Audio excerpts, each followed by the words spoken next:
watching Sufi Guidance Channel on YouTube. محفوظ اس کتاب کے 28 جز ہیں اور ایک جز کے 28 صفحے ہیں. ہر صفحے میں 28 سطریں اور ہر سطر میں 28 خانے. ہر خانے کے اندر 4 حروف ہوتے ہیں. یہ کتاب کے بارے میں تحریر ہے جو میں پہلے بیان کر چکا ہوں. یعنی اس کتاب میں 784 صفحات ہیں. ہر صفحے میں 784 خانے ہیں. ہر خانے کے اندر 4 حروف ہیں. در حقیقت اس کتاب کے اندر 28 حرفوں کو اس طرح دہرایا گیا ہے کہ آدمی کے لیے یہ ممکن نہیں کہ بے معنی یا با معنی کوئی 4 حروف لکھے, کسی چیز کا نام لکھے اور اس کے پہلے 4 حروف نہ ہو.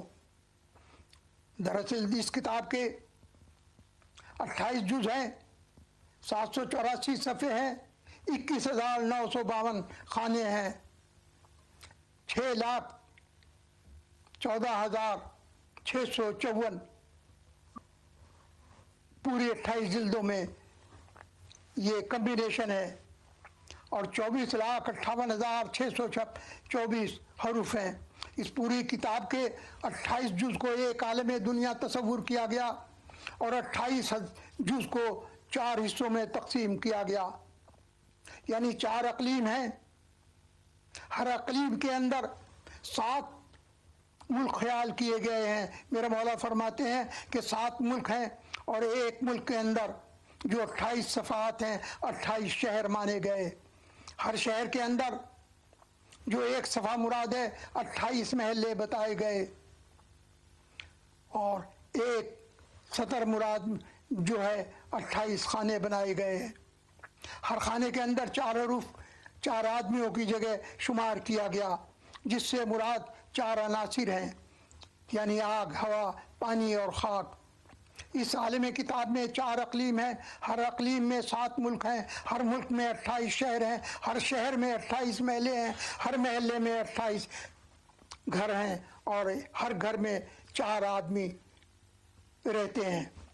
یہ کتاب کا یہ بات تو ہر عاقل پر واضح ہے کہ ایسی عظیم کتاب بے فائدہ بے نتیجے مرتب نہیں کی گئی. اس سے آپ اندازہ کرو کہ مجھے صرف صفحہ کو ایک صفحے کو خانے بنانے کے لیے 1 ہفتہ لگ گیا تھا اور خانے چھپوانے پڑے, جبکہ میرے پاس ڈرائنگ بورڈ, پین, ہر چیز موجود تھی. اس زمانے میں نہ کاغذ تھا نہ سیاہی تھی. سیاہی بھی بنانی پڑتی تھی اور کاغذ بھی کھال کا یا اس کا بنانا پڑتا تھا.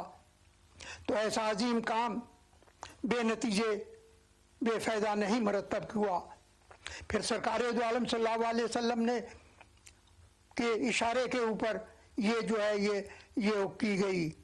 بزرگوں نے فرمایا اگر کوئی اس کتاب کو شروع سے آخر اور اس کتاب کی شرائط کے موجب لکھے تو اس کتاب کے علم و باطن سے واقفیت حاصل کر سکے گا. اس کتاب کے صفحات میں سے ہر صفحہ خود خاص فوائد کا حامل ثابت ہوگا. اس کتاب کی تصنیف کیوں کی گئی, اس کی کس قسم کا استفادہ کیا جا سکتا ہے, کون سے علوم اس کے اندر پوشیدہ ہیں جن کو خود مصنف حضرت امام المشارق والمغارب انا مدینۃ العلم علی بابها